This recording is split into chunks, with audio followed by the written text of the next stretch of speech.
احنا قلنا سفر التكوين ده سفر البدايات، اللي بيدرسه كويس بيشوف اساس كل حاجه وازاي بتمشي وبتكبر الى اخره. النهارده هنتكلم عن موضوع تاني اللي هو الانسان، لان احنا ما سمعناش غير عن الانسان الا في سفر التكوين، وبصفه ان احنا بشر ناس يعني، فاحنا عاوزين نشوف اتخلقنا ازاي وقصد ربنا ايه بينا. اولا احنا اصلنا تراب، يعني اتخلقنا من التراب، بس لما ربنا خلقنا كل المخلوقات اللي خلقها من ربنا يقول لك فصنع كذا، او مثلا قال ليكن نور. لكن لما جه للانسان قال لنعمل الانسان على صورتنا ومثالنا. انا في ذهني ان ربنا لما عمل الانسان كان حاجه، يعني كان مغرم جدا باعمال الانسان. يعني ساعات واحد فنان يعرف يرسم، فيرسم صور ومناظر وبتاع ويبيع لوحات بمبالغ ضخمه خالص، وبعدين وهو بيرسم كده هو رسام بقى كويس جدا، وهو بيرسم يجي رسم صورته هو بقى، فتعجبه قوي صورته، وبعدين الناس تقول له عاوزين نشتري صورته كلها، ده انا بحبها كده قدامي. الحقيقه ربنا كان مغرم بالانسان، ما تعرفيش لذته في بني ادم. اشعياء النبي في الاصحاح 43 بيقول كده: هذا الشعب جبلته لنفسي، ليا انا، يخبر بتسبيحتي. يعني البني ادم مش مخلوق عشان يبقى زي المخلوقات المنطوره في الدنيا دي. هذا الشعب جبلته لنفسي، تاني انا، يخبر بتسبيحتي. ايه تسبيحتي؟ بحب اسمع صوته. حتى في سفر النشيد الانشاد بيقول: اسمعيني صوتك واريني وجهك، لان صوتك جميل وجهك لطيف. ده المسيح اللي بيقول كده، بيقول طلباتك ايه يا رب يسوع؟ انا عاوز اسمع حس. قلت له حس وحش، قال لي صوتك جميل جدا. ربنا ما تتصوريش يشوف فينا كل حاجه حلوه، هو اللي رسمنا بايده. فربنا انترستد جدا جدا جدا جدا في البني ادم، ما تتصوريش لدرجه ان هو وراه يقع يقول له اتصل بذلك، يقوم يقول له انا ادي لك كذا، يقعد يجمل الانسان بالمواهب، يا سلام، ما يخليلوش حاجه. فربنا كان مغرم جدا بخلقه الانسان. ليه انا بزيد وعملت الكلمه دي؟ عاوز اوريلك ان انت موضوع انشغال ربنا مشغول بيك قوي. يعني يمكن انت مش مشغوله بنفسك قد كده، هو مشغول بيك، خلقك على صورته وقاعد مشغول بيك. وانشغال ربنا ملوش حدود، ما تتصوريش. يعني نقرا في سفر التكوين ونلاقي الانسان مخلوق على صوره ربنا.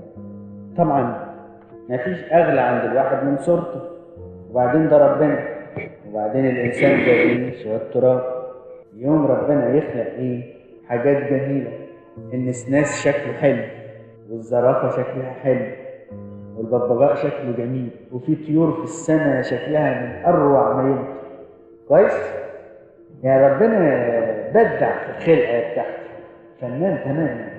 الا الانسان اديله اي شكل، يعني لا ما اديلوش غير شكل، ما تقعد تتفنن فيه، تلعب في الصوره. هو الرسام ده مش بيقعد يتفنن في الصوره يلعب، لكن صورته ما يغيرهاش، يقول لك لا دي صورتي هي كده تطلع طبق الاصل، والفن بتاعي احطه ان اطلعها زيها بالظبط. طبعا صوره ربنا ما كانتش الصوره في الشكل، مثلا احنا كلنا مش شكل واحد، لكن ربنا روح.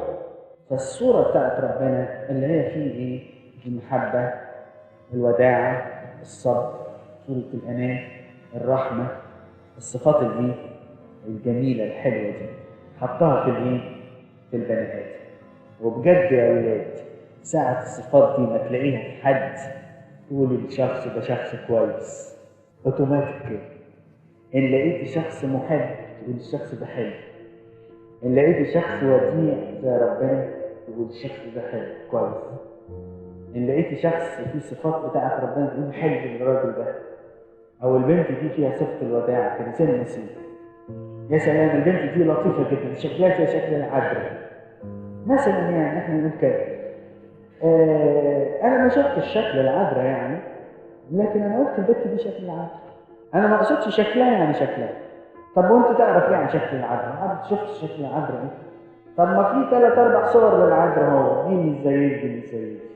لكن الفنان عادة كل صورة للعذراء يقول لك كل صورة للعذراء تطلع شكلها حلو. طب ايه الحلاوة اللي في العذراء مثلا؟ انه بيحط فيها الوداع، بيحط فيها البساطة، فبتطلع الصورة بتاعتها حلوة. وبعدين الناس بيحبوا العذراء لأن فيها صفات معينة، الاتضاع بالذات، فيقول لك صورتها حلوة. فربنا لما خلقنا على صورته خلقنا على صورته في الصفات، لأن ربنا روح مش مادة. ومع إن إحنا محدودين، فالصفات فينا بقت إيه؟ محدودة، لكن الصفات في ربنا إيه؟ غير محدودة. وإدى للإنسان صفة كمان حلوة، قال له شوف الملائكة هي اللي بتسبحني، هي اللي بتصلي وتسبح، وأنت تعمل زي الملائكة تقف تصلي. إحنا بقى في القداس نقول كده، قداسنا حلو قوي. أعطيت الذين على الأرض تسبيح الإيه؟ السرافين. أعطيت الذين على الإيه؟ على الأرض تسبيح السرافين. يعني في إمكانية إن الأرض يبقوا مع السماء. مش بس كده، لكن الإنسان كان موضوع حب ربنا، انشغاله وحبه كان موضوع حب ربنا. لما هو الجنة اللي كان فيها الإنسان كانت حتة أرض كان بيزرعها، يعني طلع أكل وياكل كده. فالطرد من الجنة مش إنه طرد عن الجنة دي كانت في السماء ونزلوا على الأرض، لا، يعني هي الأرض نفسها بقت وحشة. ربنا أصل الجنة يا ولاد، الجنة كانت جنة لما كان ربنا بيجي إيه يقابل آدم الصبح. طول ما ربنا ما بقاش يجي يقابل آدم الصبح، فبقت الجنة حتة أرض، بقت غيط، يعني غيط، ولا بقت إيه يعني؟ يعني إيه هتكون الجنة؟ ما هو حتى في سفر التكوين محددها وقايل في نهر اسمه كذا ونهر اسمه كذا، ومعروفة. بس هي كانت جنة إمتى؟ ساعة ما كان ربنا إيه؟ يجي فيه. لكن ساعة ربنا ما بقاش يجي فيها، ما بقتش جنة.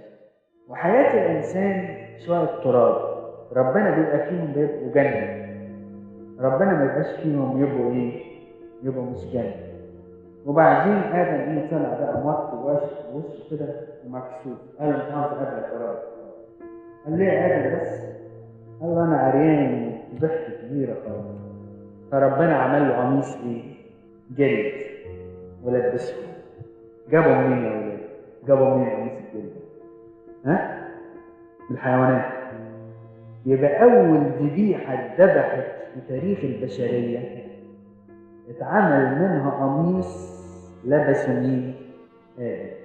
يبقى آدم اتغطى بذبيحة عملها المسيح، ومش ممكن الإنسان يتغطى بالنعمة إلا بذبيحة المسيح. عشان كده المسيح على الصليب اتعرى عشان يغطي، صح؟ اتعرى عشان ايه؟ يغطي. ما كانش ممكن الإنسان يتغطى إلا لما يتعرى المسيح. على كل حال ربنا ده لطيف قوي. طب ما أنت عندك حيوانات كتيرة خالص، ما عملتش ولا واحد قميص ليه؟ لا لا لا لا، ياخدوا على كده ويتمرنوا ويعيشوا في الهواء. بس آدم ده برضه يعني متاني عليه، ده أنا خلقه على صورتي، هو وحش محفظ النعمة، لكن خلقه على إيه؟ على صورته. فعمل له القميص ولبسه وهيئه قال اتفضل. كده آدم طلع بره الأرض، الأرض دخلت شوكة في رجله، مع الأرض بقت تطلع له إيه؟ شوكة. قال له يا رب، قال له إيه مالك؟ قال له في شوكة طلعت في رجلي هتعمل لي تيتانوس ولا تموتني ولا بتاع. قال له طب ما تخافش، خف. وتحولت صلوات آدم لطلبات مادية، وبقى كده ربنا ما بيحبش الطلبات المادية، وقال ان انا خلقته عشان يسبحني، لكن قال زي بعض هجاوب لآدم كل طلباته الايه؟ المادية. قال طلع الانسان بره، بعد شوية قايين بيقايم وقاتل مين؟ قاتل هابيل. وبعدين ايه اللي حصل للانسان اللي قاتل؟ بيبقى خواف، فابتدى يهرب، يروح حته، يروح حته، يروح حته.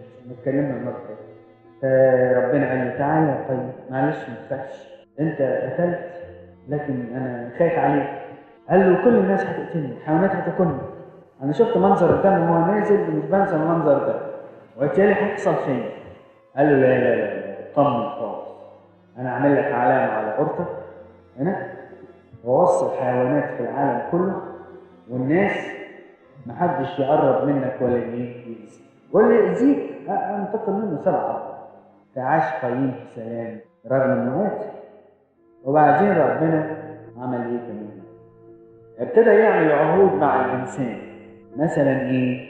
نوح عمل له ايه؟ عهد، خذ كذا. ابراهيم عمل معاه ايه؟ عهد. لا احنا نسينا، ادم عمل معاه عهد، قال له ما تزعلش يا ادم، نسل المرأة يسحق رأس الايه؟ الحي. قال له اصبر شوية، مراتك هتجيب عيل بس هيكون نسل المرأة، اصبر يا آدم، ونسل المرأة ده هيسحق رأس الايه؟ الحية، هترجع للملكوت بتاعه. ابتدى ربنا يعمل عهود، وابتدى يعمل عهود مع ابراهيم كتير كتير كتير خالص. والغريب يا اولاد ان العهود المفروض تكون بين طرفين، لكن العهود بتاعت ربنا كانت من ناحيته هو. يعني البني ادم يغلط وربنا يتعهد انه ما يأذيش البني ادم، او يتعهد يحافظ عليه. مش بقول لك ان الانسان ده كان ربنا مشغول بيه قوي، مشغول بيه خالص. فالانسان موضوع حب، فالانسان موضوع حب ربنا بشكل مش معروف. في الاخر بقى عمل له عهد بقى، بس كان عهد كبير قوي بدمه بقى على الصليب. الانسان في الواقع فقد كل حاجه ساعه ما انطرد من الجنه. فقد الحيوانات، ما هو معاه. فقد الارض كتير. فقد الشجر كتير. فقد ربنا. الانسان اصله شويه تراب، فقيمته في صلته بربنا. ساعه ما فقد ربنا بقى الانسان يساوي ايه؟ مبقاش يساوي. عشان كده لو تلاحظوا يا اولاد ان ربنا عشان يصلح مأساة الانسان ديت كان لازم يجي ويتحد بالانسان. فالمسيح اخذ جسد من ايه؟ من الست العذراء عشان يعمل ايه؟ اتحاد. عشان ايه؟ انت كده ما تبقيش غلبانه وبسيطه تقولي لا ده ربنا جوايا ومتحد ايه؟ ومتحد بيه. وبعدين في عهد النعمه الجديد بقى اكتر من كده، مش بس عمل الانسان هيكل لربنا. هيكل، عارفين يا اولاد الهيكل ده؟ الهيكل اللي احنا بانيينه هنا في الكنيسه ده بالطول، يعني يكلف له بتاع 10 جنيه ولا بتاع المذبح يعني بس. لكن دلوقتي حد يقدر يقرب من المذبح؟ ليه؟ لان ده مش المهم الطول، المهم ان بقى عليه الذبيحه وبقى عليه الايه؟ المسيح. فانت ما تسويش حاجه، يعني انت حته بني ادميه، لكن بقيتي ليكي قيمه، بقيتي اسمك الهيكل بتاع ربنا. يعني ممكن واحد يسجد قدامك برضه. انا شفت مره واحد عمل كده. مره زمان واحد ابونا كنت ماشي معاه في السكه، الله ينيح نفسه بقى، وبعدين ايه؟ فهو شايف قسيس جاي من بعيد، فايه وقع على الارض كده ورشم الصليب. قلت له ايه يا ابونا بتعمل ليه كده؟ قال لي انا بسجد للروح القدس اللي ساكن فيه. بسجد للروح القدس اللي ساكن فيه. فاحنا بقينا هياكل. والقديس يوحنا زيادين كان يقول كده: انت بتلاقي في الشارع هياكل ليست اقل احترام من الهيكل ايه؟ اللي انت بتقف قدامه ده بتقدسه. وبعدين بيقول كلام كمان اجمل من كده، بيقول حاول تحترم نفسك. تحترم ايه؟ تحترم ايه؟ نفسك. طب انا هحترم نفسي ازاي؟ لما تعرف قيمة نفسك هتحترم نفسك. لما تعرف ان انت هيكل لروح ربنا هتبتدي تنظر لنفسك ايه؟ باحترام، وتحترم الناس، تحترم المسيحيين لانهم هياكل لروح القدس. المهم يا اولاد عشان نخلص النقطة الثانية دي، ان الانسان ده له قيمة كبيرة بوجوده مع ربنا. والعكس صحيح، ساعة انفصال على ربنا بتبقى قيمته ايه؟ ما تساويش حاجة. مثلا ايه؟ شمشون ده كان مع ربنا، كان يعمل ايه شمشون ده؟ كان يقلب الدنيا. ساعة ما الدليلة ضحكت عليه سرقت قوته. سرقت قوته يعني يعني روح ربنا فرقت. يعني شمشون ده ايه؟ ده بني ادم مسكوه وقلعوا عليه وحطوه في الايه؟ في الطاحونه وقالوا له يلا بينا. الانسان بقى يشتغل شغلة الحيوان لانه فرق روح ربنا. ما تسويش حاجة. او مثلا ايه؟ نبوخذ نصر الملك، عارفين ان هو بقى حيوان 7 سنين عشان خاطر في في يوم من الايام قال ان انا صنعت هذه كلها باقتدار يدي. ابتدى الكبرياء يدخل، قال له ربنا لا مش انت اللي عملت ده، انا اللي كنت معاك. قال له لا انا اللي عملت لوحدي. قال له طب روح. فقعد 7 سنين ياكل حشيش. انسان بيبقى وحش جدا. عارفه اوحش الناس اصلهم كانوا كويسين بس بيفارقهم نعمه ربنا فبيبقوا وحش. العكس من كده بقى، ممكن الانسان يبقى كويس. مثلا ابراهيم كبر كبر كبر كبر كبر. كل ما تقري بقى في سفر التكوين تلاقي مثلا ابراهيم ده كبير لغايه النهارده لما نقول واحد مات مثلا نقول يا رب ريح نفسه في حضن ابراهيم. لما نتكلم عن يعقوب نتكلم عن القديس. ده القديس يعقوب. يعقوب ده اللي كان بيكذب واللي كان بيعمل مقالب في عيسو بيعمل مقالب في خاله ايوه، واللي قاعد يشتغل 14 سنه خدام عشان ياخد البنت من خاله. قال هو ده. طب وايه اللي فيه ابليس؟ قال شفته ساعه ما ربنا ظهر له في الحلم بالليل في الرؤيا مسكه وقال له لن اتركك حتى تباركني فيا. دي الحته الجميله. ربنا عارف ان احنا وحشين بس لما لقى يعقوب عاوز يمسك فيه قال له ده انا اديلك اديلك خالص. قال له وحشتك دي كلها انا صلحت في ثانيه ما تتعبنيش في حاجه، بس انت لما لقيتك ماسك فيا كده فانا هخليك كبير قوي، هخليك عظيمه، هخلي المسيح يجي من نسلك. ساعات يا اولاد في العهد القديم بصوا ساعات البني ادم يكبر يكبر يكبر لغايه لما يطير السنه. بيقول كده في سفر التكوين مش عارف اصحاح كام، ولم يوجد اخنوخ لان الله اخذه، وصار اخنوخ مع الله ولم يوجد لان الله اخذه. من كتر اخنوخ ما كان مع ربنا مع ربنا مع ربنا مع ربنا بص لقوه طار مع ربنا. حاجه عجيبه جدا. يعني ممكن انسان يكبر لحد غير محدود طبعا لان هو بيلتصق بمين؟ بربنا. على كل اذا انحاز الانسان للحاجات الحقيره هيبقى حقير، واذا انحاز الانسان للحاجات الكويسه هيبقى كويس، واذا انحاز لربنا هيبقى في حاجه من ربنا. القديسين دايما يا اولاد لهم هيبه، حتى لما الفنان يرسمهم يعمل دايره حوالين وشهم كده نور منور يقول لك ده القديسين. ايه اللي حصل لهم؟ في هيبه كده في وشهم لان هم ملتصقين بربنا. ايه رايك؟ تحب تكون حقيره ولا تحب تكون عظيمه؟ واللي لا عاوز عظيم التصق بربنا. انت حره بقى، انت حره. الدنيا فيها حاجات حقيره كتير، انت حره بقى. روح نحكي لك بقى اللي انت عاوزه. تلتصق بالكتاب المقدس تكبري، تجيب الروايات بتاعت معرفش اساميها تصغري، تقف قدام ربنا تكبري، تقفي مع العالم ماشي في طياره تصغري. عاوزه تبقي حقيره انت حره، عاوزه تبقي عظيمه انت حره. حتى تعرفي لو في السجن يوسف كان عظيم طبعا. تفتكر ان مرات فوتيفار دي لما رمته في السجن دي كانت غلبانه، كانت حالها حاله وحقيره في عينين نفسها، حاسه بالظلم والحقاره، وهو كان عظيم ما فتحش بقه. من العظمه بتاعته ما فتحش بقه خالص، دخل السجن وطلع ملك